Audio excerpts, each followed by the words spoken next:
Good evening, and a special welcome to all of our pastors, credential ministers, and ministry leaders right across Western Canada, from Manitoba to British Columbia. You know, this pandemic has created a lot of obstacles, but I also believe it has created a lot of opportunities. Opportunities for us as pastors and church leaders to do things that we have never ever done before. Hence, it's our conference. It is a digital conference. It is entitled and themed Resiliency 2020. We have a great hour in store for you. So here's what I want you to do. I want you to relax. I want you to get a cup of coffee. I want you to invite someone to join us. We have amazing speakers. I believe that this is going to be a life-changing evening for you. We have great resources that we are going to provide for you. Dr. Jeremy Martini, who is the president of Horizon College and Seminary, he'll be sharing about resiliency in ministry. Reverend Michael Dewick, he's going to be talking about leadership coaching. Dr. Dave Manley, he'll be talking to you about the opportunities that we want to partner with you to further your education. And Reverend Jeff Thiessen of the Estevan Church of God, he's going to be talking about his new book, Faith Reconstruction. I am thrilled that we can spend this time together. So please enjoy the conference, and we are looking forward to hearing from you on the chat.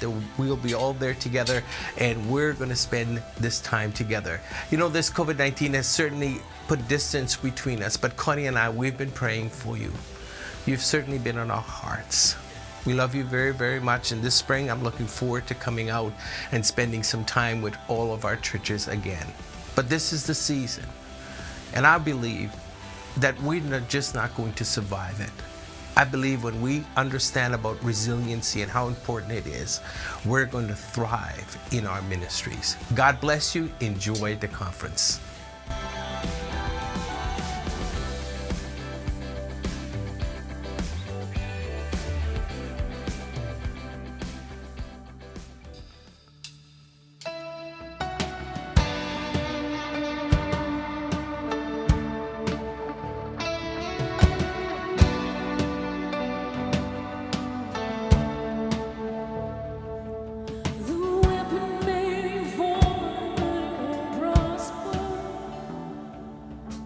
When the darkness falls on prevail, 'cause the God I serve knows only how to triumph. 'Cause my God will never fail. Oh, my God will never fail. 'Cause I'm gonna see the victory. I'm gonna see the victory.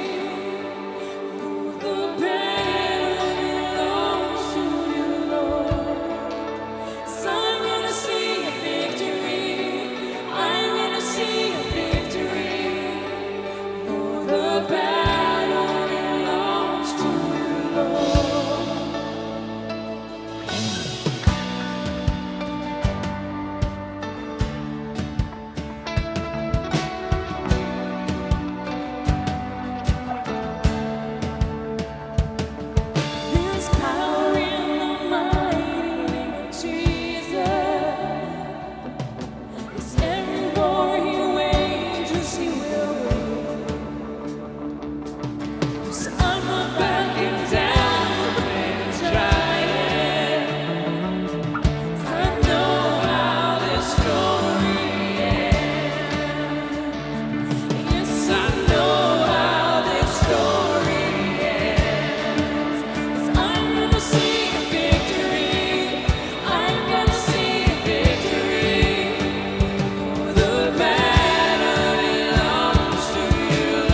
Well, it's really good to be with you again, Church of God, and really grateful to Bishop Larry for inviting me to speak with you again. Wish we were together in the flesh, as I'm sure you do as well.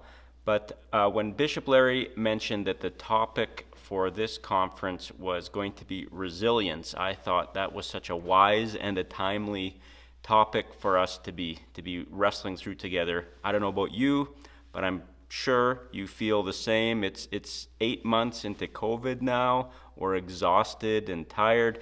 Now on top of that, winter has decided to show up, and so it's tiring. And something like resilience is definitely something that's called for today. So this is really good timing, and it's one of these topics that I've actually personally been really interested in. The last several years, it's been a point of study for me, both in the Bible and in other literature. And I'm glad to be able to share a little bit about that and what I've found with you. The topic is actually one of the key topics of the entire New Testament. And if you look in there, you'll find, if you're looking in the original language, you'll find over a dozen different words that talk about things like sticking with it, and perseverance, and endurance, and overcoming, and this language is just throughout the whole New Testament. And what's interesting about that language in the New Testament is that it's also quite common outside of the New Testament as well. You find this language in the ancient world, in the time of the New Testament. You find this language occurring in athletic events. It's coming out of the world of sports. It's coming out of the world of athletes and competition. And if you were to put these same words, these New Testament words, these biblical words, what's interesting is if you were to pop them into Google today, you would find actually you'll get hits on the exact same thing. So 2,000 years ago, this language was about athletics and sports, but if you were to put it into Google, you also find that athletics and sports shows up all the time, and we'll see that in some of the slides for our presentation. But a passage that I think kind of has a bunch of this all put together that's worth us taking a look at is in Hebrews chapter 10. And so we're gonna just look at a few verses, walk together with a few verses with some thoughts on what that might look like for us today. But in Hebrews chapter 10, and we're going to look at verses 35 and 39, just a few verses for a short time together. But Hebrews is one of these books where you expect to find a lot about resilience and perseverance and endurance in there. This is a book of early followers of Jesus who have had a rough go. And a lot of them are deciding it's too hard and they're going to pack it in.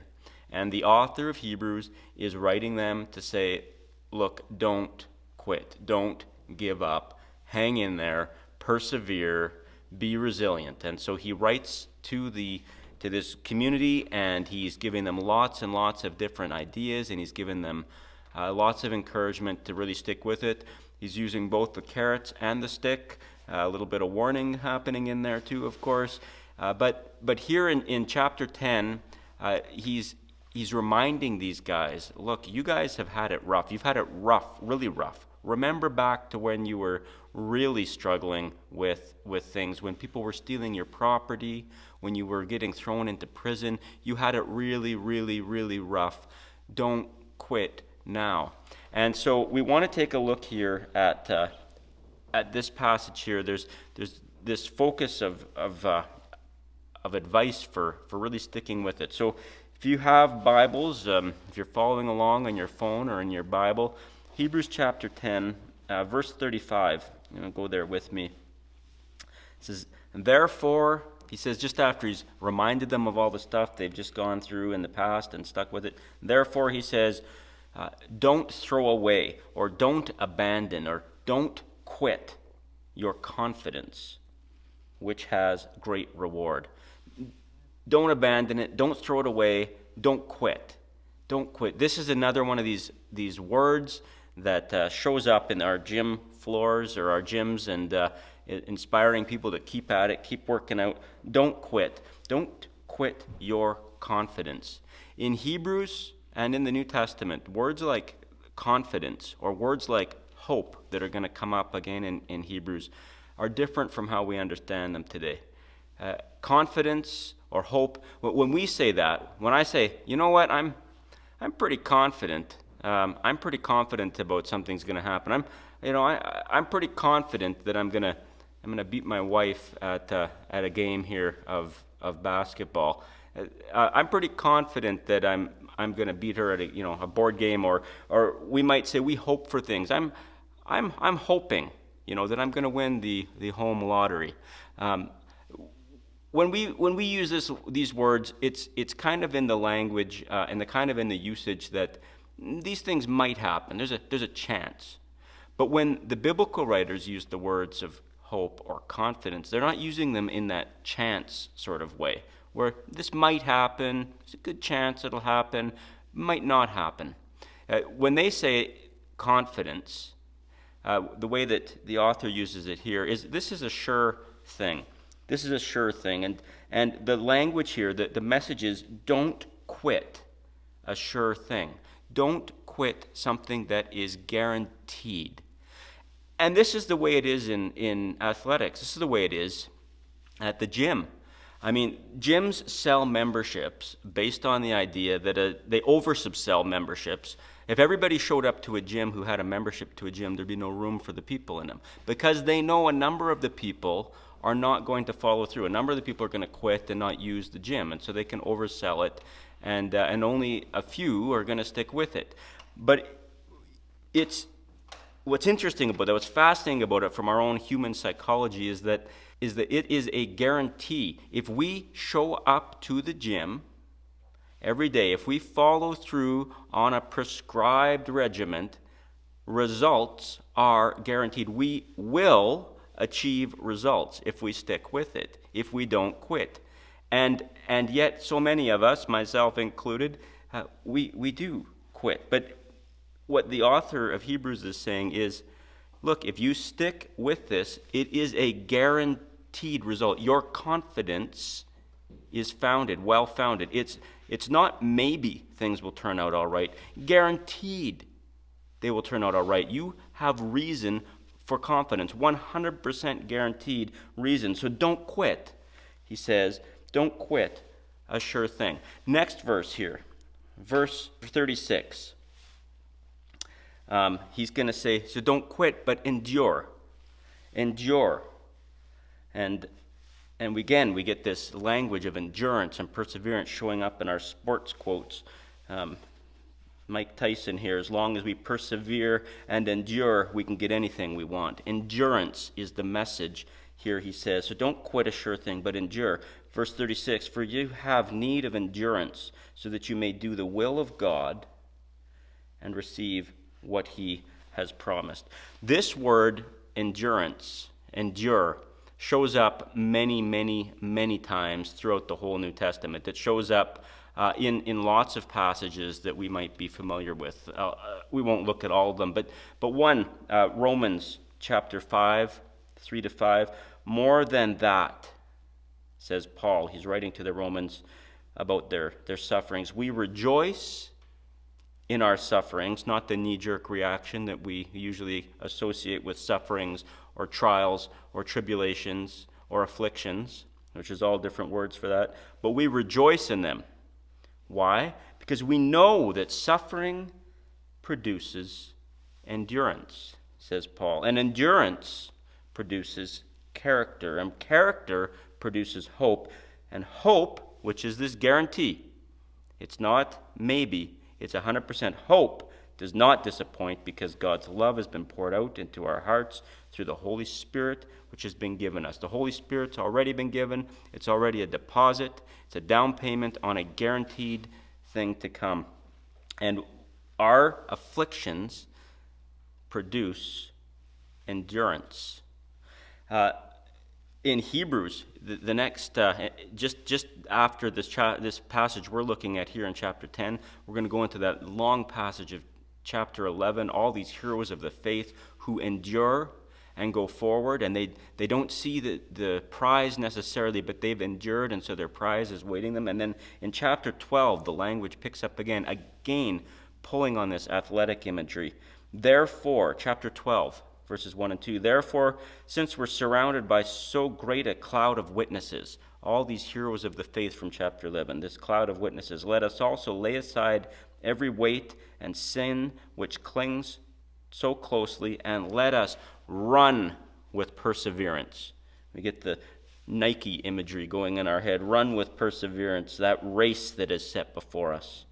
Looking to Jesus, the pioneer and perfecter, the author and perfecter of our faith, who for the joy that was set before him endured the cross, despising the shame, and is seated at the right hand of the throne of God. So this idea of endurance, sticking with it, persevering, is all throughout the New Testament. But this idea, again, is something that gets picked up today. A Canadian runner and sports researcher wrote a book called Endure. Alex Hutchinson, so in a couple years ago, 2018, he wrote a book, and he was interested in the science of endurance, the science of, and particularly as related to athletes, but how do athletes expand their capacity for endurance? How does the brain communicate with the body and increase endurance? And here he says here, quoting him, there are, to be sure, many questions that remain to be answered about the brain's role in endurance. But on the central question, in my view, the experts are now saying essentially the same thing. Effort is what matters. Effort is what matters. Effort is what expands endurance. Hold on to this idea of effort, because we're going to see it again coming up here shortly. But the message here that the writer to Hebrews is giving us is, don't quit. You're guaranteed. If you stick with it, if you stick with the program, if you stick with Jesus, guaranteed outcome at the end. Don't quit, a sure thing.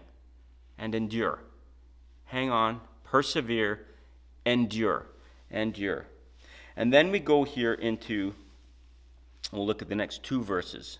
And the author here does something that I don't recommend that you do or I do as a pastor preaching. But what he does is he takes two Old Testament passages and mashes them together to create one point. So he takes a passage out of Isaiah and a passage out of Malachi, and he's trying to pull together to make this single point. And he says here, for yet in a little while, and the coming one shall come and shall not tarry. He won't delay. But my righteous one will live by faith. And if he shrinks back, my soul has no pleasure in him. So here what the author's doing is he's saying, don't quit, endure, because in a little while, soon, the reward is coming. The reward is on its way. Soon, there will be a reward. If you stick with it, there will be a reward. And you can almost get this imagery of the people cheering on the sidelines as the marathoners are coming in, and it's that last painful, agonizing lap, and there they are, and they're cheering. I didn't do a marathon. I trained for one, and then I hurt myself, but that's not a good illustration, so we'll leave that. But I trained for, or I did do a race when I was in Scotland, and there's stuff, we had to go up what they call the mountain, and you're running, and you're in pain, but you're at the very end, and there was my family waiting for me, and you're exhausted, but that cheering on from the sidelines, you know that there's relief coming, you know that there's going to be a reward coming, and it's such an encouragement. And really that's what the author's doing here, saying don't quit, endure, and soon there'll be a reward. Now he uses both the carrot and the stick here. There's going to be a reward, and my soul will be displeased in anybody who quits ahead of time. So there's both the carrot and the reward, but he's already mentioned the reward twice. He's already mentioned it in those verses that we've looked at. So take a look at that.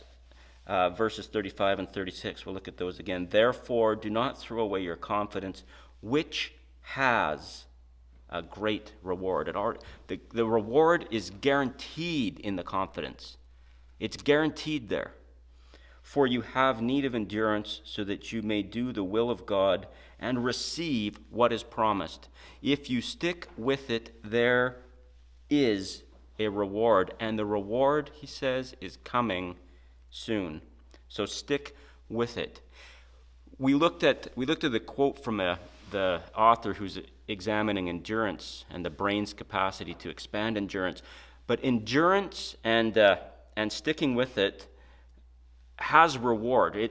This is built into actually the science of it. It's not a biblical concept only, but actually here and now built into endurance.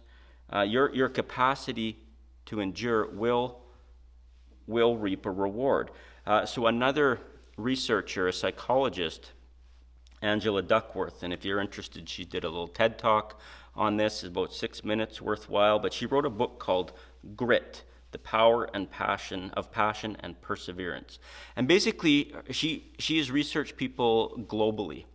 And what she finds is that effort becomes the key thing that makes a difference in somebody's ability to succeed. So she's looked at this with children, and other researchers have also confirmed this, looked at it with kids or looked at it with adults. But the number one predictor of success is not whether you have more talent than somebody else, and not whether you have more skill than somebody else. The chief predictor is actually your ability to stick with it, persevere, endure through effort. And so our sports researcher tells us that to increase the capacity of endurance, we need to put in effort. And Duckworth makes this connection that endurance and effort actually counts twice. Hear what she says here.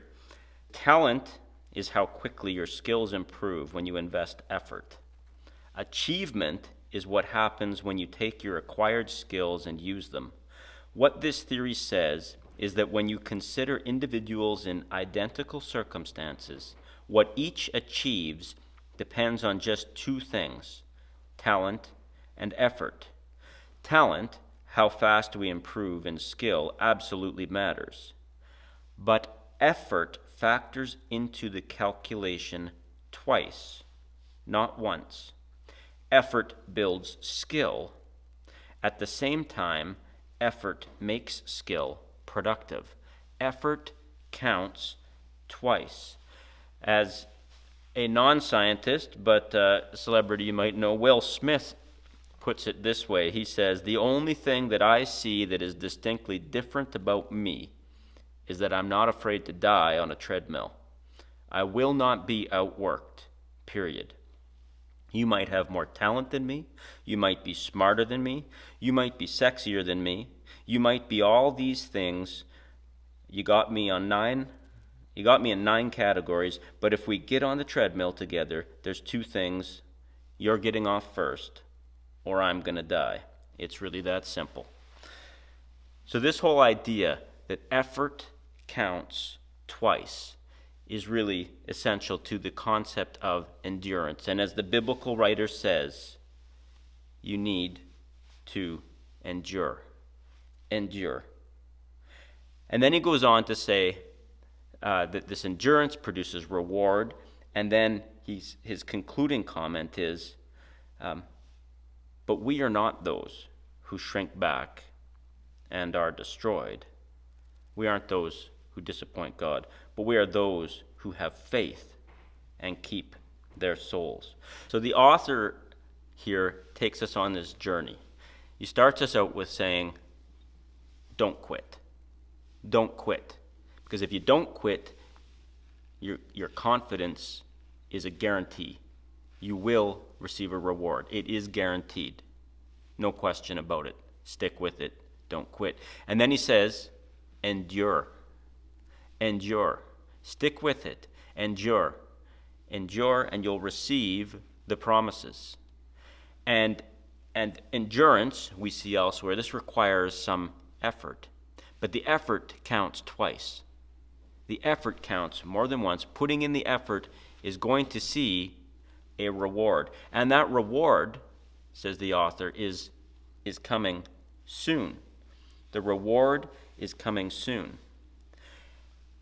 And then the author goes to the next passage, the next verse, verse 39.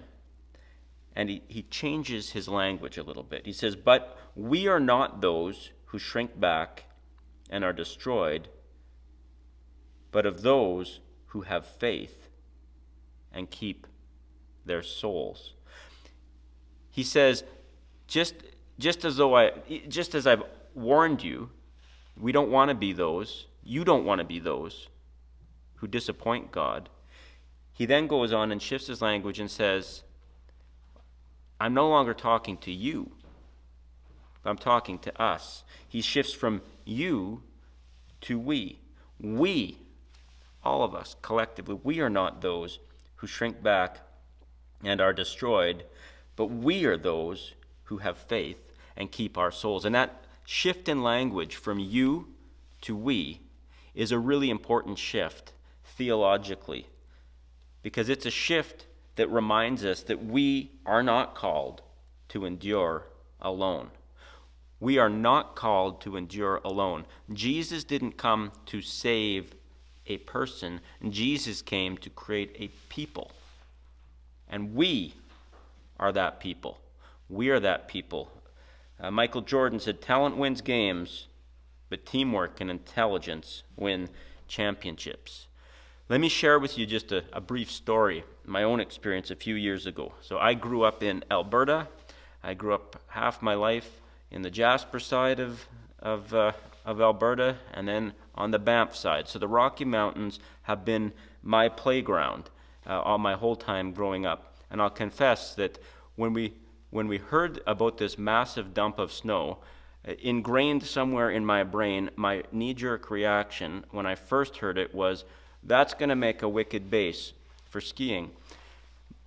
And then I remembered where I was living, and that ceased to be relevant. But it was in there. So I grew up in the mountains and playing in there. One of my favorite things to do is to go backcountry camping.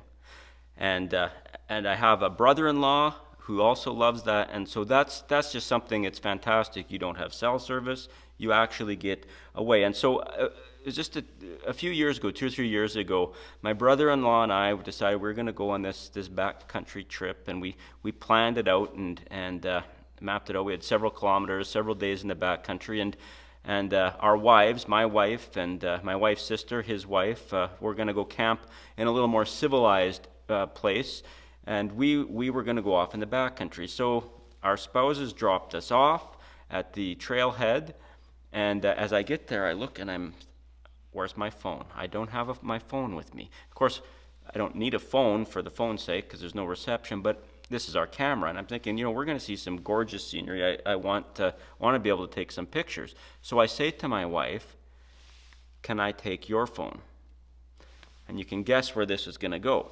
So last minute, I take my wife's phone and we head off into the backcountry. And we make really good time that first day. It was rigorous, but it wasn't. It was quicker than we thought when we had planned. And so our first designated stop, you have to plan your stops out and file them with the province. But our designated stop, we got there, and we still had 3 hours or so of daylight.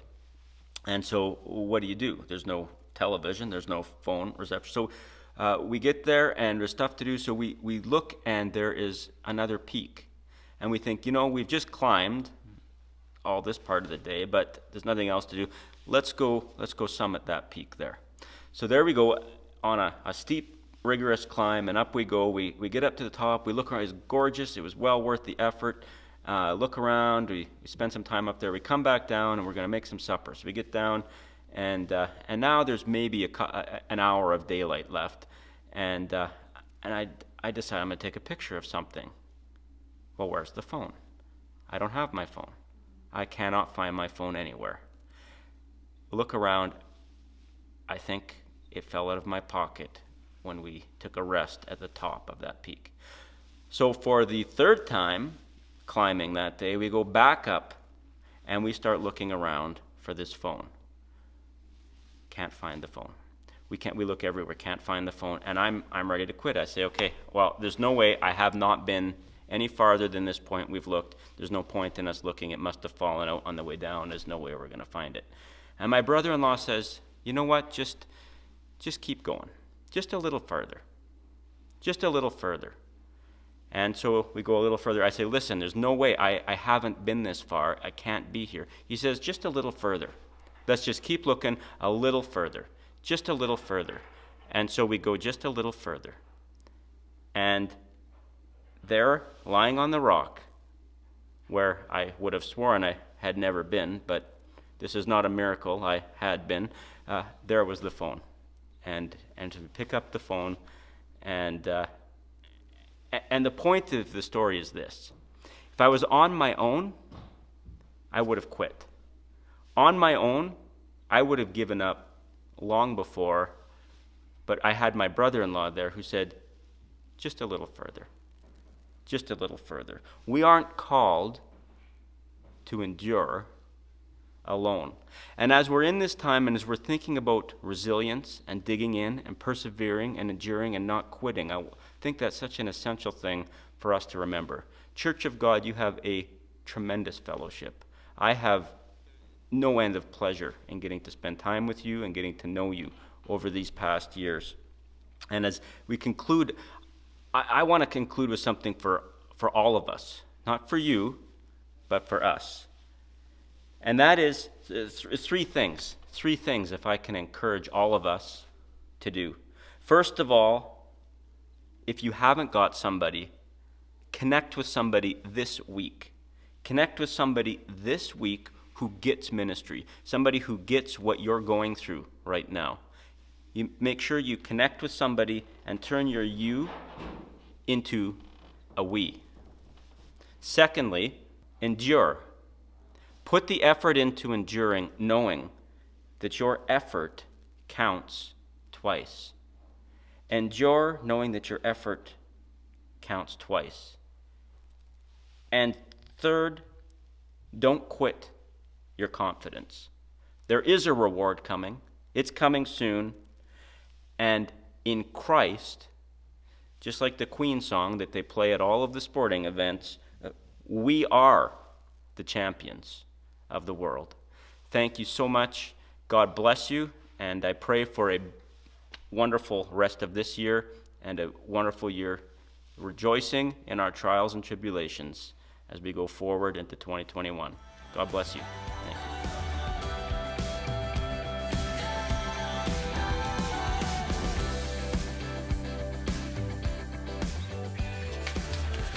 All right. Resilience 2020, our regional conference. Again, it's been great coming to you, and I'm glad you're a part of this because we're living in interesting times where this is done by video, and so appreciate you tuning in and being a part of our conference this fall, this year. And so I get the privilege to sit down with Pastor Mike. Pastor Mike, you're not new to the Church of God at all. You've worked with Pastor Larry for many, many years at the Moose Jaw Church of God. I have. And so our session is going to be talking about coaching, and the region is offering and promoting this aspect. And so we wanted to take a few moments here as part of our conference to highlight a little bit of what coaching is, that kind of stuff like that. But Mike, it's glad that you're here. I'm honored to be here. This is a new Thanks for adventure for you. You've been working at it. You've been training for this It kind of is, thing, and yeah. so you're. This is a neat platform to let people know what you have and what absolutely. you can offer.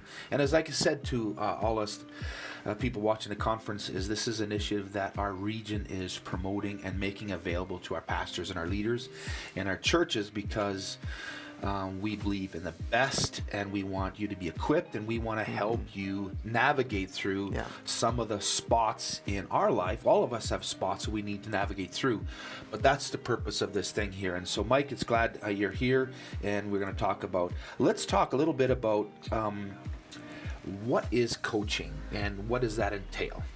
What is coaching? That's almost always one of the hardest ones. And before I kind of give a definition, Yes. I think I'm just going to put a plug for a free discovery session that people can, Yes. can register for. They can go to my website. And it's gonna be displayed on and your it's gonna screen. be You can see. displayed there, and gonna be- and you can register, make an appointment with me, because that really is the best way. Experiencing it, like anything in life, experiencing it is the best Absolutely way is, to yeah. really get to know. But And we're hoping by this to whet enough appetite to get people to contact you, Yeah. to click on the link of the website that's right in Absolutely. front of you, to further more stuff. So yes, absolutely. So coaching really is like, it's a grace filled, unbiased environment where in that coaching relationship, we're working with participants, with leaders to maximize their potential, maximize their growth by helping them take responsibility for their own growth, for maximizing the growth that they want to see and the desired change that I think all of us want to see in ourselves. Yes, I don't know I agree. about you, but I agree, yep. The older I get, the more I realize, man, Mike, you got to grow, you got to change, and the reality is, growth doesn't happen without change. That's right. Change can happen without growth. There's an aspect of our life we want to grow, but Yeah. yet we don't like change. But Yeah. we recognize that we have to face change and work it through.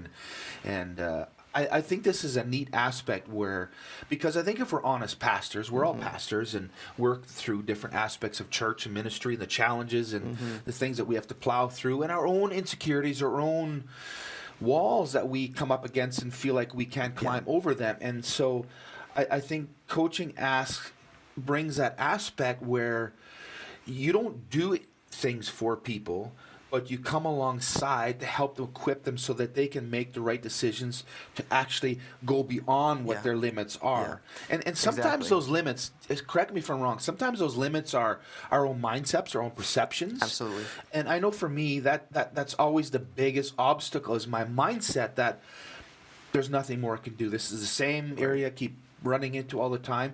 Or sometimes in context with our church, we see our church plateaus and it just stays at a certain level and it seems like that's all. And many times, correct me if I'm wrong, this is where coaching is really helpful, is we blame ourselves because we're doing something wrong.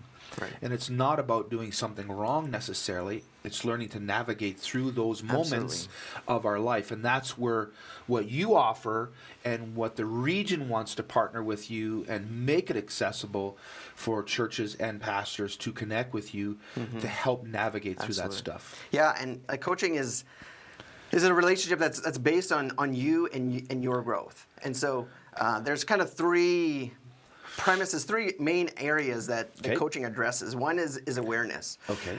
It's because we're not going to change what we're not aware of. We're not going to Right. grow in areas that we're not aware that we need to grow. Yeah. And so as a coach, I kind of act as a mirror in some Yes, sense. okay. And so you're going to talk to me about stuff, and I'm just going to reflect. So this is what I hear you saying. Yeah.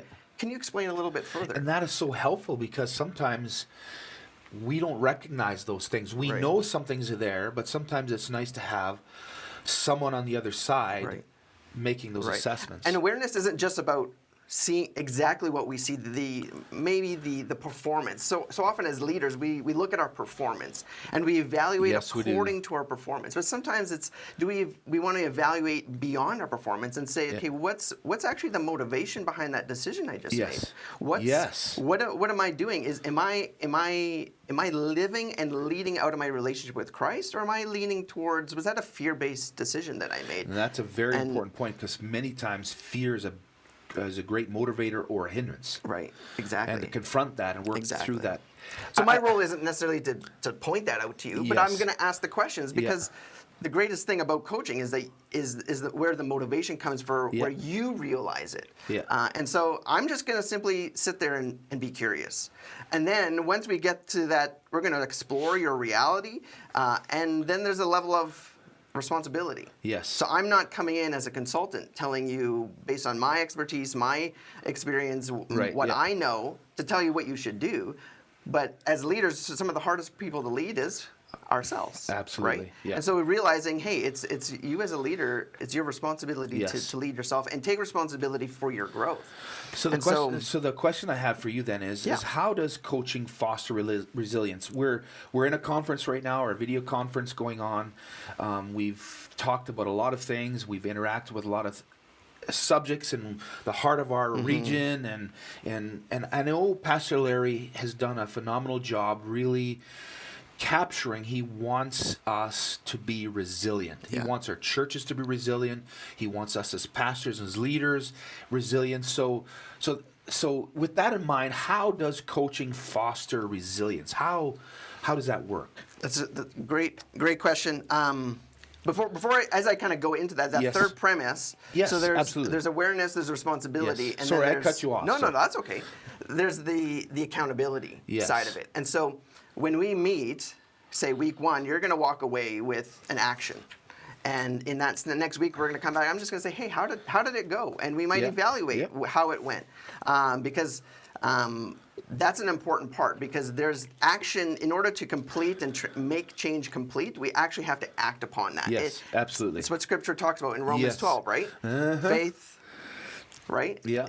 Is required when in transforming our mind. We need to take Yes. action in renewing Yeah, our mind. absolutely. And so. There's that element of accountability that and it's not. And it's that's an important grace-filled accountability. It's an important aspect because that's what keeps us in check. Exactly. And that's what gets us to aim and focus on those things that we have And to so to overcome. lead to that question of resilience, resilience. resilience isn't simply about getting through this. It's not simply Right. about like, That when is this just going to be You know, over? that's an important point, Mike, because many times that's all we're after. Yeah. I just want this to go away. I Right. just want this to change. But that's not really the goal. No. So we don't want to just make it. Exactly. So coaching or resilience is about. John Maxwell asked this question that really challenged me. Instead of getting through this, having that mentality is how far can I actually go? Absolutely. Because we're always going to face adversity. There Yeah. will always be of another life, yeah. challenge. There will always be another season coming. Yeah. So if we can begin to shift our mentality and our Yes. mindset, as you said, and asking ourselves, how far can I go? That's what Yeah. coaching is about. It's about Yeah. asking you, how far do you want to go? Yeah. What is God doing? What is God initiating in you? And so Yeah. coaching is an intentional relationship. Yeah. So when I ask you in some of the pre-involvement, pre-questions that we'll ask about, even in that discovery session, is like, how committed are you to that growth? Because it's important that we have that motivation, that commitment. Like an 8 or 9 out of 10 is key, because you know what, buy-in and our own motivation. You can come and tell me what to do. Yeah. Or I can realize and have the internal motivation that I have. Yeah. I has to come from me. You can't Yes. give me No, motivation. that's right. I, as a coach, I'm not going to give Yeah. you motivation, but I'm going to reflect what you're saying. I'm even and looking- in that yep. relationship, we're going to have a trajectory of growth that builds momentum. Absolutely. And so that's one of the greatest things in terms of building resilience is, you know what, I'm positioning myself in a relationship that's all about intentional about my agenda and my Yeah. growth and what God's doing and initiating Absolutely. in me. And so I love that. There's so many things that are just I want to just say Yeah. because it's I want to say, Mike, I really appreciate you communicating this stuff to us because we have limited time. And what we want to do is we really want pastors and leaders to capture your heart, not only your heart, but the heart of the region, because we want to partner with you as leaders. Yeah.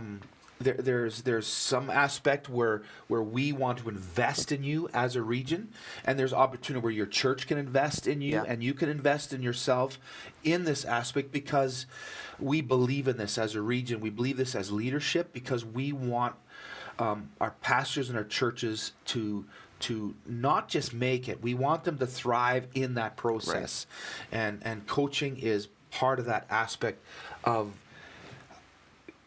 paving the way. I don't know if paving the way is Yeah. word for it, but creating the atmosphere where we don't have to be insecure about our limitations. And Yeah. I love the thing Absolutely. that you point out. It's not how do I get through this, but how far can I go? Yeah. Because then our goal always changes. Yeah. And I think that's healthy for pastors and healthy for churches Absolutely. to not be in a place where, okay, this is our comfort level. This is where we want Yeah. to stay. We should always push through to the aspect, how much farther can I Exactly. go?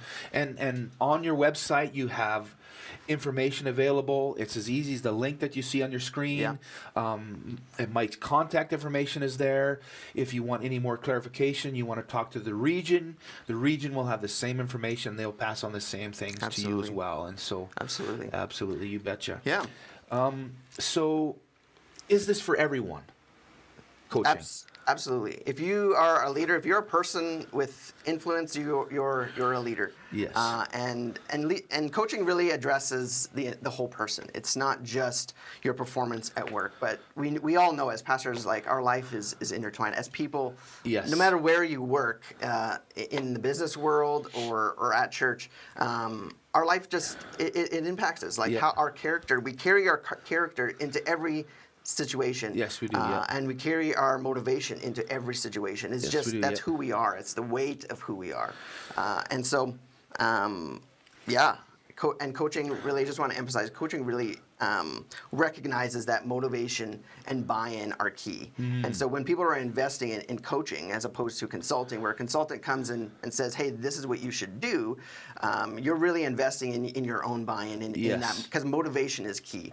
And that's what we're going to, in our coaching sessions together, if you coach with me, I'd love to do that, but that's what we're going to explore is that element of motivation, and then the Yeah. gap between the motivation and your performance. Because Yes. out of every coaching session, we're going to come out. There's going to be action you're going to come up with. You're going to come up with the solution and the action, and that's going to come out of our time together, and me asking and being curious about your life, and then I'm going to hold you accountable to that in such a grace-filled Yeah. and unbiased way, because sometimes we can work even with our people in our relationships, our spouses and stuff. Mm-hmm.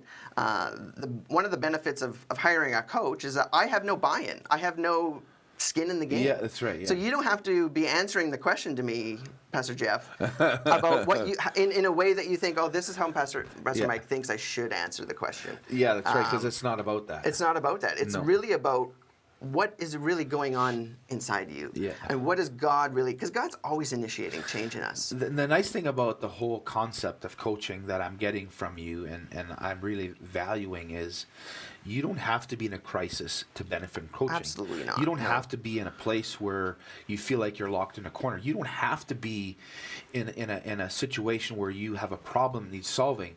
But this is actually designed by nature and Yeah. overflow to help us succeed in where we are and what Absolutely. we do. And so that's why I believe the region is really wanting to promote this and giving Yeah. this time, is because we want to emphasize to our churches and our leaders that we believe in this. Right. And I know there's some financial investment they're willing to put into it too. And again, if you have any questions, if any of this tweaks your mind, we encourage you, go to Mike's website. He is more than willing to sit down and explain to you how it works, what this thing can look like, and how much sessions you want to bring Mike in for, and what best suits you and your congregation. And I like that. You have several packages and things that are available that are all on his website. And so And so just a few details about the one that we're are going to focus on is a 12 session, which kind of, if we do it every 2 weeks, it's Yep. going to be kind of 6 months. And the region is willing to pay for 3 of those. Yes. And 3 of those are complimentary from Michael Dewitt Coaching for myself, because I think this is incredibly valuable. I the appreciate thing is, this you believe in it opportunity. too. That's the thing. You believe in it. Exactly. I get that when I talk with you and we were talking to Region. This is in your heart. This is. Yeah. And so there's really 6 sessions there. Again, you can go to my website for those details and that pricing. But really, the church and the pastor, between you guys, you're on the bill for half of that. Yeah. And so it's a great I opportunity. like the aspect that the region is part of that Yeah. because they believe in it. Yeah. And I want to just even say that after, if you go through the discovery session, and then you schedule within 30 days those first 2 sessions, I'm willing to put a money back guarantee within that 30 days. If you're thinking this isn't a valuable use of my time, that's kind of my skin in the game Yeah, here, yeah, and so yeah. you can avail that. But yeah. Absolutely. Well, thanks so much for joining, Thank you Mike. for It's having great. us. Again, I just want to thank you for joining us, Resilience 2020 Conference. We have a few more things that are going on, and thank you for logging on. Thank you for sharing this and being a part of this conference. We really couldn't do it without you, and we're just grateful to have you here, and have yourself a continued blessed evening. Amen. Thanks, guys.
right, I'm back. Dave Manley, welcome you to our regional conference, digital conference that we're putting together for you. And I have the opportunity of working on a regional council, specifically with the area of education and developing education opportunities for pastoral leadership and also lay leadership within the Western Canada Church of God. We've been working on memorandum of understanding with Horizon College for almost going on 3 years, developing a relationship with Horizon College in Saskatoon.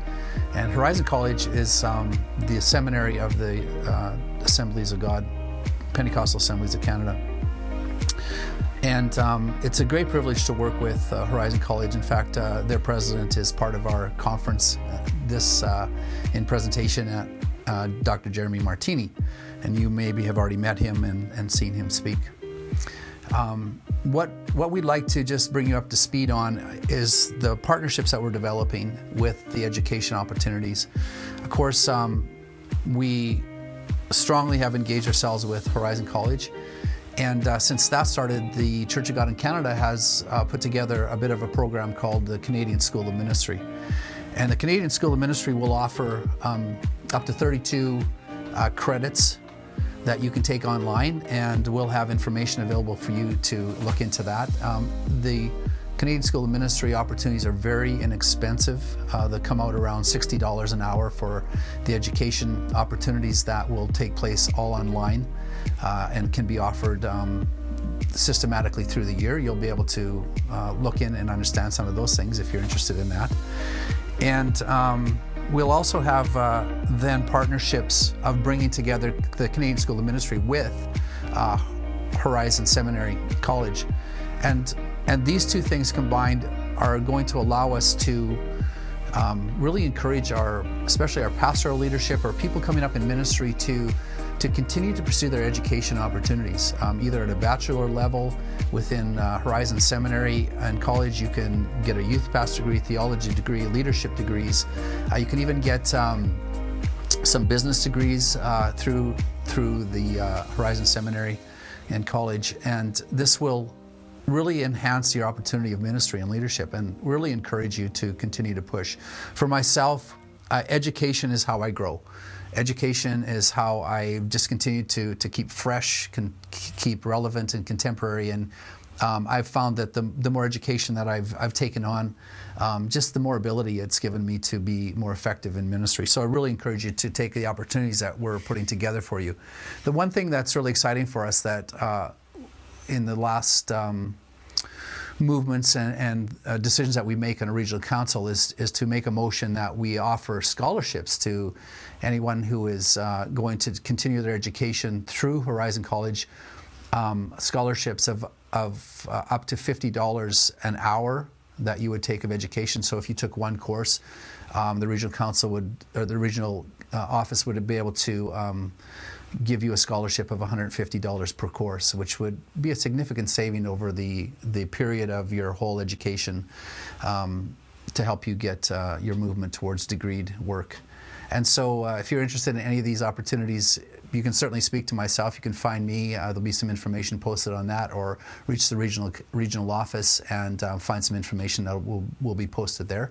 And certainly of anything, just reach out to Horizon College, our partner, and they handle all the administration and that end of it for us, and we're excited for that to happen. And the really exciting part with that partnership with Horizon is all of this will be available online. You can take your degree, pretty much all of it, in the comfort of your own home or office, and that's an exciting opportunity that we've been able to put together. So I really encourage you to check out that information and take advantage of that. Thanks for taking some time to listen to this, and God bless. I hope you enjoy the rest of the conference.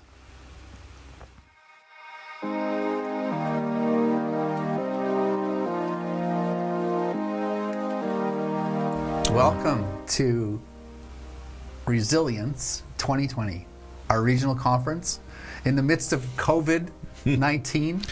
Interesting times. Interesting times. Interesting Online. times. Who'd ever thought that we'd be doing this? I'm Dave Manley, and I pastor the Constant Church of God.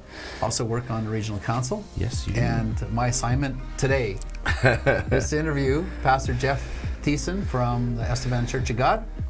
And so why don't you, I don't know, how long have you been here in Estevan? My wife and I have been here, February will be 9 years in Wow. Estevan. Yeah, we are loving it. It's such a thrill and honor to be here, part of the city, and being part of the church here and what we're doing and what we're accomplishing. It's just, yeah, we really enjoy it very much. It's beautiful. We do. I when I was a kid, a young kid, 1981, I think I youth pastored here for the summer. Oh, wow. In Estevan Church of God. So walking in here, it's always fun to come back. Oh, and yeah, I bet you it would see be. the huge changes. Yeah, Yeah. and the memories and all the other kind of All things. of That that. wasn't there before. And oftentimes I think when we go back to cities that we have been a part of for many, many years, it's neat to watch how even the city changes. It's huge. Yeah. And all the different dynamics, and the go-to places aren't go-to places No. anymore. There's new go-to places, and I think that's the part of the whole concept of change and development and progression and stuff like that. So that's exciting. It shows life. Right. Shows life and Movement. Yep, I like life and movement. Absolutely. So my little task today is to Yes. interview about the book that you just released, Yes. or maybe released this summer, right? Yeah, that's right. Yeah, you betcha. And it's called Faith Reconstruction. Yes. We worked hard, both my wife and I, what we needed the title, because when I first submitted the manuscript, we didn't have a title. We had a really lame title, but we knew we needed to work on, and that was one of the feedbacks that came once they read through it. They said, you know, we really encourage you to change the title, and I think we worked through several different titles, and then one night we were sitting there and we just going through what the heartbeat of what the purpose of writing the book was, and that title came, Faith Reconstruction. Right. Because I think a lot of times faith is that we're reconstructing things and deconstructing things as we grow and as we develop, and so that was fitting title Right. to really capture, I think, in a nutshell, what the book is about. So the rest of the title says a 30-day journey deconstructing your Yes. faith without losing it. So what's the play on deconstruction, reconstruction? I mean, I can't imagine I can take my faith apart in 30 days. Maybe I could, but to put it back together. Yeah, so it's not so much we're taking our it's faith just- apart in 30 days, so it's a 31-day challenge of Okay. how we can. There's a lot of things that we, as we grow and develop in our relationship with God, and one of the things that I think is important for me to grasp hold of is our faith is alive, and when something's alive, it's ever changing, and there's things in our life maybe we've grown up with or we've been exposed to, what we've learned, that need to be unlearned. Great. Because I've recognized in my own life there's some things that I was taught growing up. It formed a view of God and a perspective of living out our faith, and it really ended up bringing me to a road of really questioning and having a lot of struggle. And so there's a lot of times things in our life that we have to unlearn, and so that's where I picked up the word deconstructing, is Right. unlearning.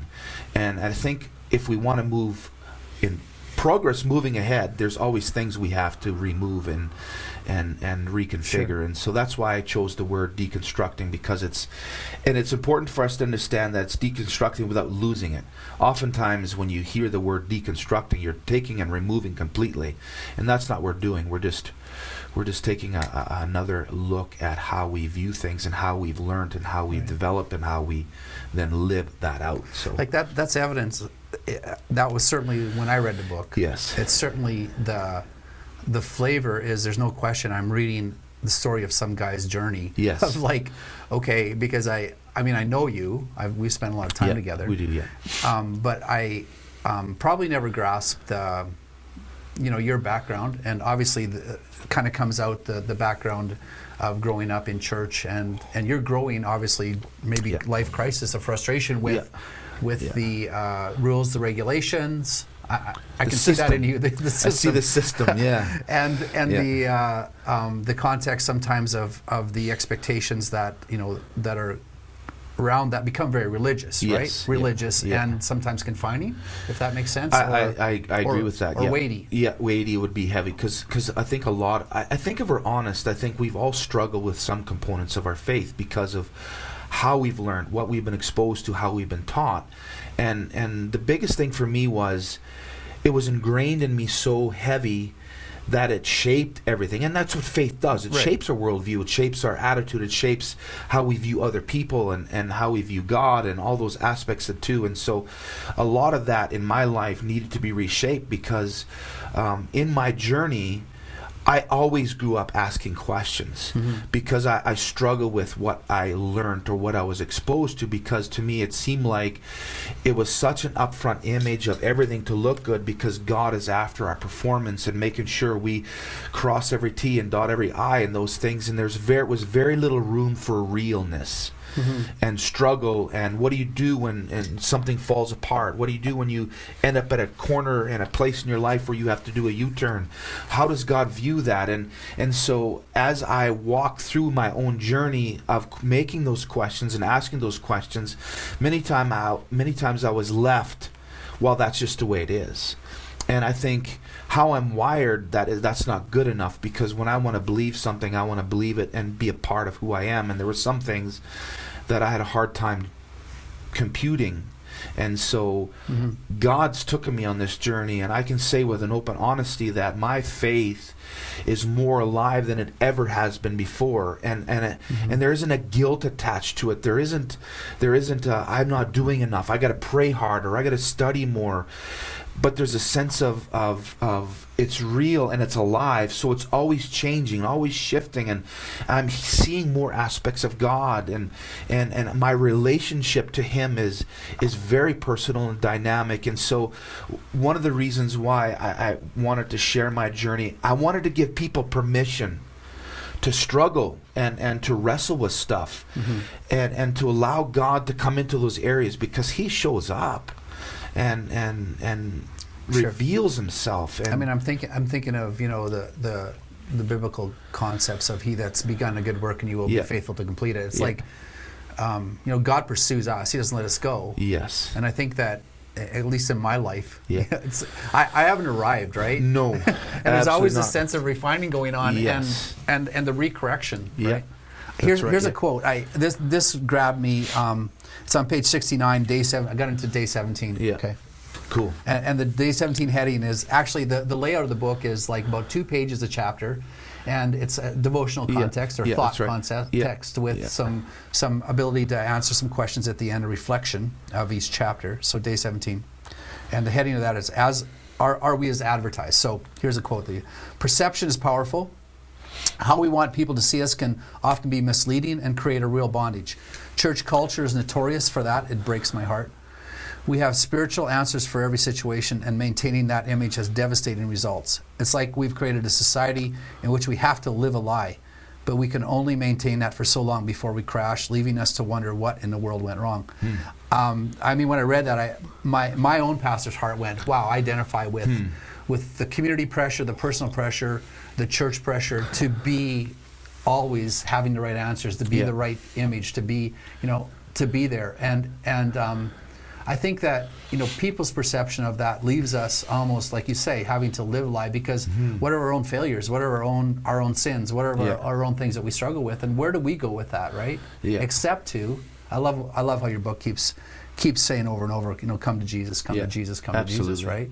So, yeah, I maybe want to reflect on that, or I think one of the biggest struggles, for me at least anyway, was the image that you had to uphold. And one of the things that the feedback I get over the last probably 5-6 years is, we know you're real. I'm not afraid of my struggles. I'm not afraid of my weak areas. I'm not afraid to, you know, with my questions and the things that I'm working through, because I know that's normal. And I think I was greatly freed, if I could use the word, that God accepts me and loves me in my journey and is committed to walking me through that journey. And as I'm real, we give the image that the Christian life is a real walk. Yeah. It's real. And if we keep putting pressure on ourselves that we have to have because we're not going to have all the answers. Even as a pastor and experience or working through, we don't have a handle on God's book. We don't have a handle on it. We're learning and growing. Yeah. And I look back in my life growing up in church, even how a lot of my doctrine has shifted and changes because of growth and development. And you begin to see bits and pieces of Jesus throughout different aspects of the scriptures that you never seen before because you were only told one concept. Right. And it's exciting journey. It's an exciting journey, and it's freeing. It's really freeing. It's encouraging to me because I think that's certainly my journey too. Yes. You know, where, having grown up with the same kind of expectations. Yes. And expectations are heavy. They're like, heavy. Man alive, they and can with drive that you. expectation is always a performance, right? Yes, and, absolutely And it if is, there's yeah. an expectation of what's supposed to happen from your perspective every Sunday in Yeah. the pulpit, maintaining that can be like absolute weariness. Yes, it because is, like yeah. to make something happen every Sunday that people are coming to consume, Yeah. like it's like you almost I end up feeling like I'm putting a show on. Christians And- don't have it all put together. No. And we got to stop pretending that we do.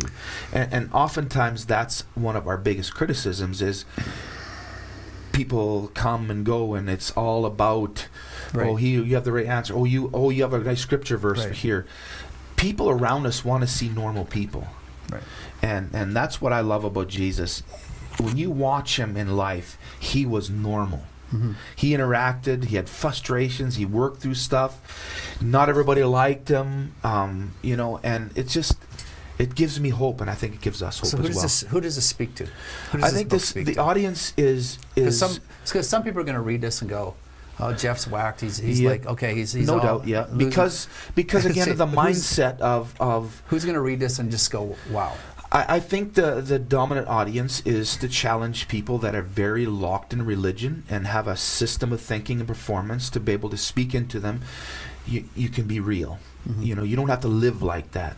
I think also it talks to the people that maybe have been disenfranchised with the church. Mm-hmm. They couldn't live that image.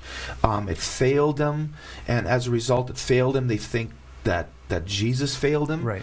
And this really brings that into context. And we're that hearing a lot of people like that now, like who all over the place. They- Whether they- we want to admit it or not, as Yeah. pastors, as Wounded, leaders, right? there's Yeah. more wounded people out Yeah. there that have been hurt by the church than those that have been benefited by the church. Right. That's just the reality of it. And that book speaks to that aspect, that they don't reject the Jesus. They rejected the faith maybe, or they struggle with the faith, but it's not Jesus. And it gives them another perspective to look into the life, who Jesus really is, and it's not what Good. we've been taught many times. Well, and what we thanks. perceive. Thanks for bringing. Yeah, I mean, thank you so much. That's probably what. Thanks for sharing. Thanks for you getting so this much. together. And I'm sure yeah. you can find. I mean, we'll post on where you can find the book. And Yeah, get a I part of know it. Pastor Larry is going to make Sure. it available at the region. I Awesome. don't think he wants to give some away as well, and I'm sure he'll talk about that in his session. Thanks so. for talking to me. Yeah, thanks a lot. It's been a privilege. Thank you so much. I just again want to take the opportunity to thank you so much for joining us for our 2020 Resiliency Leadership Conference. I am so impressed with the quality of speakers that we have been able to share with you. There's lots of resources that you've heard about, and you could just call the regional office, go online to our website, or send me a text. I'd love to get you connected with that. So God bless you. We love you very, very much, and we are looking forward to what God has for us in this new season. The Lord bless you.